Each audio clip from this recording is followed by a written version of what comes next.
Les films historiques suscitent toujours beaucoup d'intérêt. Ils nous permettent de revisiter le passé avec le regard du présent, quitte à amputer un peu la réalité dans certains cas. Houston, we have a problem. Jason au cinéma, Nabi, commençons par JFK d'Oliver Stone. Ça, c'en est un qui avait tous les ingrédients pour plaire. Absolument. Argent, pouvoir, trahison. Le film commence vraiment comme un documentaire. Oliver Stone a vraiment voulu brouiller la piste entre la fiction et le documentaire. Donc, on y va avec des images d'archives, on nous rappelle le contexte historique. Oui.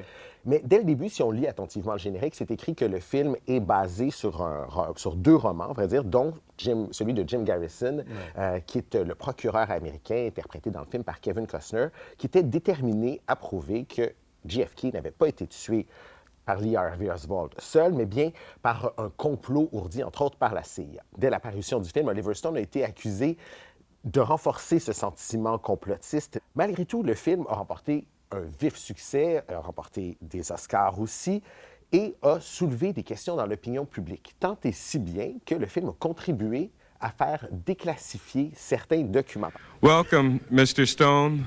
You are probably the reason that we're all here today. Le film se termine avec un plaidoyer de Kevin Costner qui regarde le jury et qui leur dit « You cannot see these documents for another 75 years. But someday, somewhere, someone may find out the damn truth. It's up to you. » Ça a produit son effet. Et ça a produit son effet, tant et si bien que le Congrès a décidé d'adopter une loi qui déclassifiait les documents, qui faisait en sorte qu'ils allaient tous être réunis au même endroit pour que les gens puissent plus facilement consulter et se faire une idée. Mais malgré tout, et c'est le propre des théories du complot, ça n'a jamais réussi à dissiper complètement les doutes du public américain sur les véritables causes de la mort de John Fitzgerald Kennedy. On conclut maintenant, Nabi, avec un film que j'ai, sur le plan cinématographique, grandement apprécié. Et c'est dans l'air du temps. On parle beaucoup de l'Iran en ce moment. Le film Argo, qui focalise sur cette prise d'otage dans l'ambassade américaine il y a 40 ans. Our embassy has been seized and 6 of the hostages went out a back exit. I got an idea.